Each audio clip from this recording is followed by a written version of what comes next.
Hi, babe. Welcome to the Horror Babe Show. I'm your host, Chelsea Beller. I'm back from Provo, Utah, where I attended just one of the best film festivals there is out there, FilmQuest, where I had the opportunity to interview independent horror filmmakers from all over the world. Today is episode 2 of this season. We have Shannon Brown with her screenplay, Stuck. Shannon and I dive into the transition from comedy to horror, urban legends, and Halloween decorations. Too scary for the front lawn? Debatable. Let's tune into my conversation with Shannon.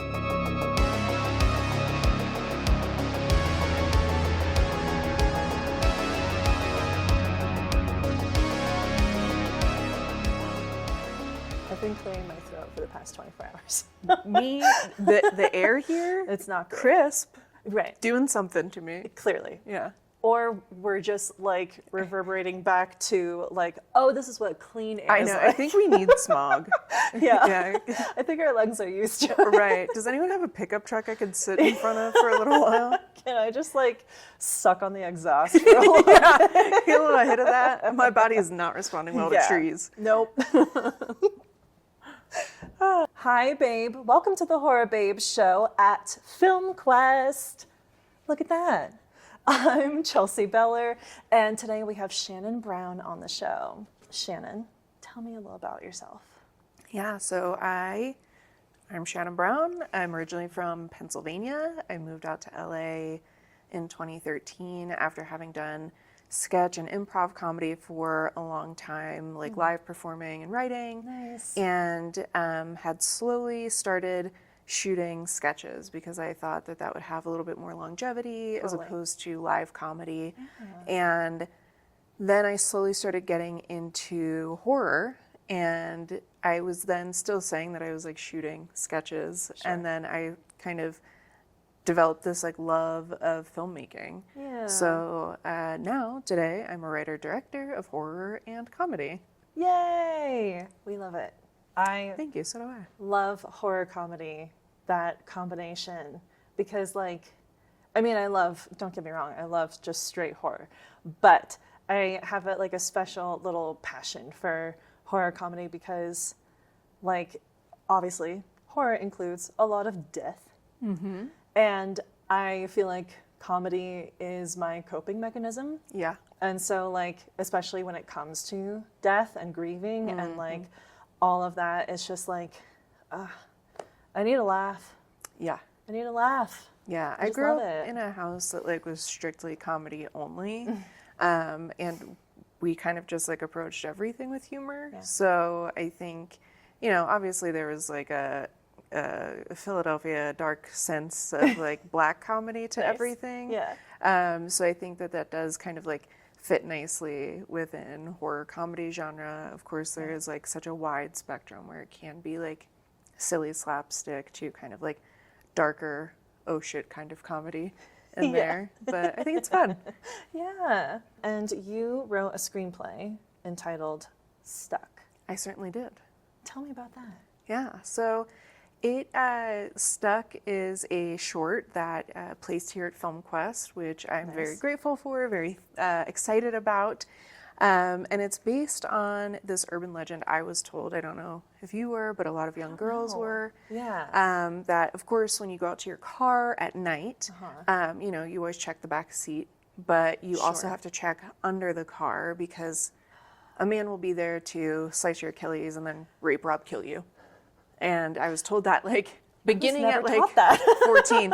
Well, here I am to give that out, that little tidbit. Wow. It is never recorded as having happened. It doesn't mean that it hasn't happened. It's just not recorded, of course. Yeah.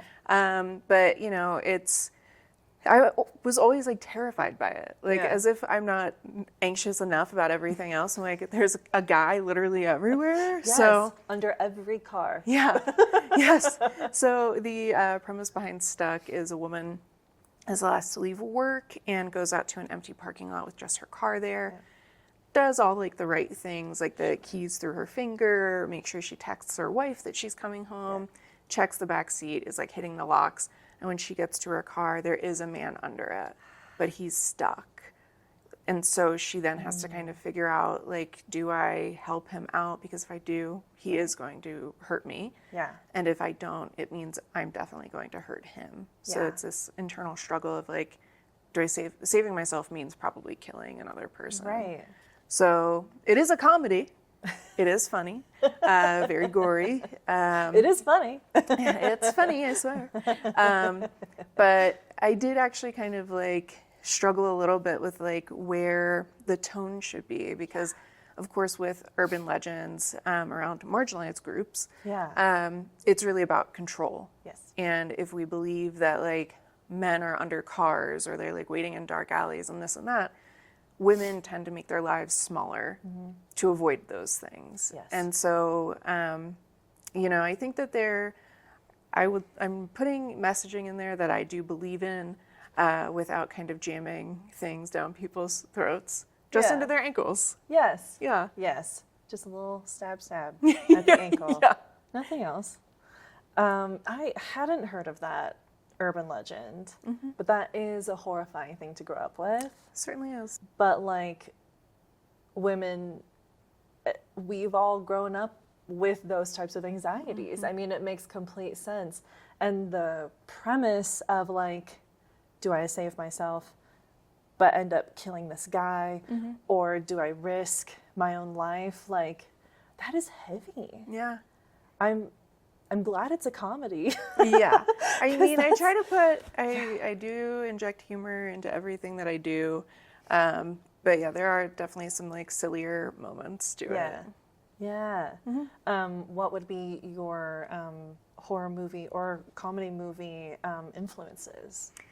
For that specifically, I think that I've leaned a little bit into like TV with it. Like, I think Barry and the Righteous Gemstones have like a dark, very dark like comedy to them with a lot of like violence and gore that I think are, I don't know, it's like such a striking, like those shows just like hit so many different places at once that I think are very fun and aspirational for me. Yeah. So those are kind of my two go-tos for comps.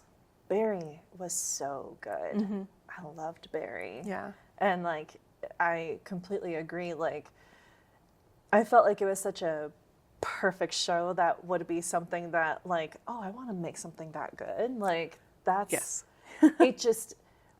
it was such a niche thing, but it just succeeded so well at that. You know what I mean? Yes, absolutely. Yeah. Well, I asked like what movies, TV shows did this like derive from, but do you have horror filmmaker inspirations as well? Generally, yes, all of the time. I feel like one of my biggest drivers is I always come back to Tucker and Dale versus Evil.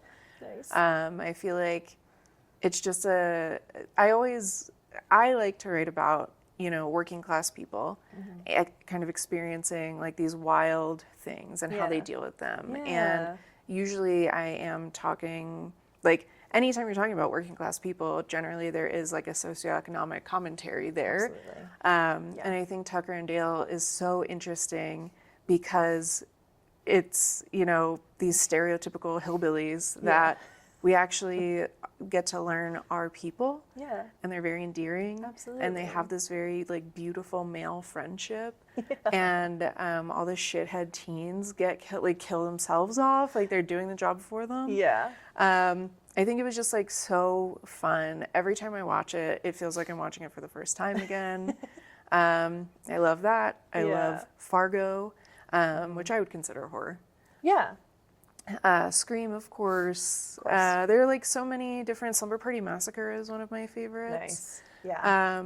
I think it's just like, I love movies where it's like so clear that it's fun. Yeah. You know? Yeah. They're not taking themselves too seriously. Yeah. Yeah. I think, you know, I do, of course, appreciate more serious genre films. Sure.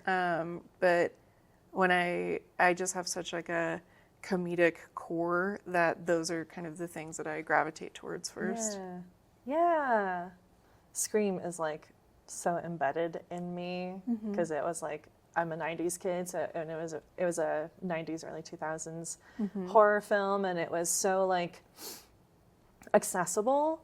And you know what I mean? I would say almost a little too accessible for an anxious child. I was terrified of that movie. Do you remember seeing that like when we were little? Like I remember Party City had like the bloody ghost face masks. Yeah. Yes. And I had only seen commercials for Scream, and I was like, that's from hell. Whatever this is like a demon. So scary. Why is it here? I had only watched Scream for the first time when I was like 27. Really? And my now fiance, then boyfriend, I made him watch it during the day because I was like so worried that I was going to be that scared of it. Yeah. And like it is still very effective. Absolutely. It is so embarrassing that as an adult don't worry, I'm not judging I had to you be like in the least. Sunlight for a comedy. It's so fantastic. But like, It's so good. do you remember feeling scared of like grown-up movies when you were a kid? Yeah. Oh, absolutely. And I have told this story on this podcast before, but I will tell it again. One of my core childhood memories is it's Halloween. I think I'm like 5, and for whatever reason, I answered the door when the trick-or-treaters came, and there's just this tall ass teen, presumably, in the Ghostface costume, and my whole body went. But I was also fascinated at the same time because I'm a creepy kid. Yeah, it's funny now seeing like the discourse online about like Halloween decorations where parents in like certain areas will say like, you know, these decorations are inappropriate, and it's just like a ghost or a grim reaper on a lawn or something, and it's like, I don't know, like to what extent do we need to protect children from like the world and like whatever imagery you deem to be too much? Of course, like I'm sure there is a limit of like what should be socially acceptable for a front lawn. However, most of it's fine. Like, but also as a kid, I was like, good grief, can someone like put a blanket over whatever that is? Oh my God. Yes, I remember being just absolutely traumatized by some people's front lawns.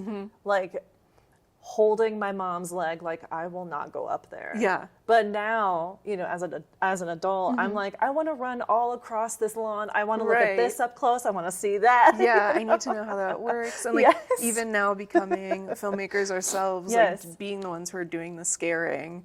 And like being in power of that is like a fun flip.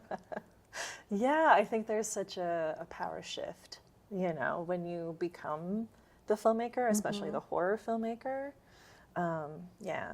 Now we're just yapping. I enjoy it. That's what we're here for. That's what we're here to do. Do you, like, is the intended goal for your screenplay to become a short film, to become a feature?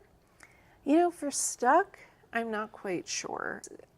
I'm going to say, controversially yet brave, short films are valid. I think short films are a valid medium. Yes. More people should support them. And I would say people who are always, like, who are looking for new, different content from, like, a diverse group of people, go to shorts, because that's where people, like, DIY filmmakers really have the power to be creating things on their own, in their own terms.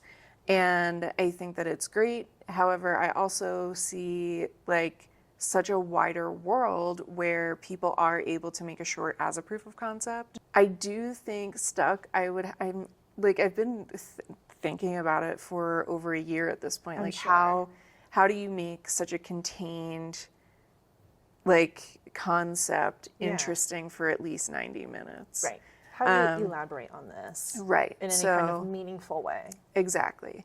Yeah. So noodling on that while still like working on a couple other like feature ideas. Everything is actual. Everything is actual. Yeah. And also nothing is actual. It's the beauty of filmmaking. Everything is everything, but it's also nothing. So that's just my nihilistic take. It means nothing. It means nothing. But we do it anyway. Well, I love that. I completely support that, because the shorts that I'm working on or have worked on, I also go, could this be a feature? Is this more a TV series? Right. or is it good on its own? Mm-hmm. Is it done? Yeah. You know?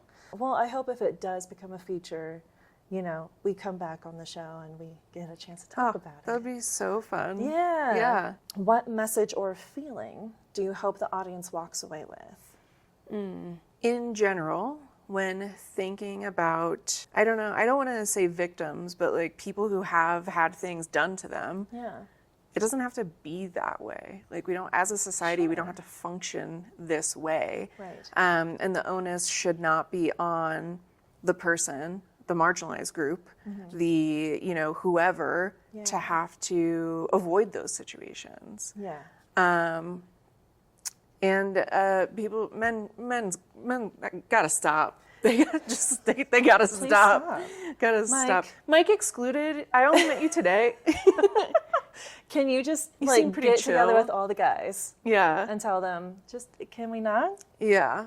But I mean, like statistically, it is, you know, like a lot of men harming a lot of other people, not just women. People of all kind of walks of life. All opportunity ass whoopings being handed out fucking left and right. But I do have to say, I think just from like a more neutral perspective, it doesn't have to be gendered.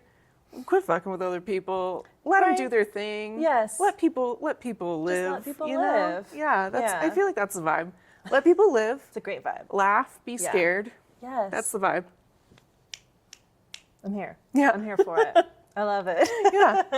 Well, thank you so much for chatting with me today. Yeah, I thank you loved for it. having me. Yeah, and of course we'll chat more off camera. Yes. Bye, babe. Well, that's it from me and Shannon. I hope you enjoyed this week's filmmaker interview. There's so many more to come, so please stay tuned. Please don't forget to like, comment, follow, and subscribe. You can follow Shannon at the social media handles below. Bye, babe.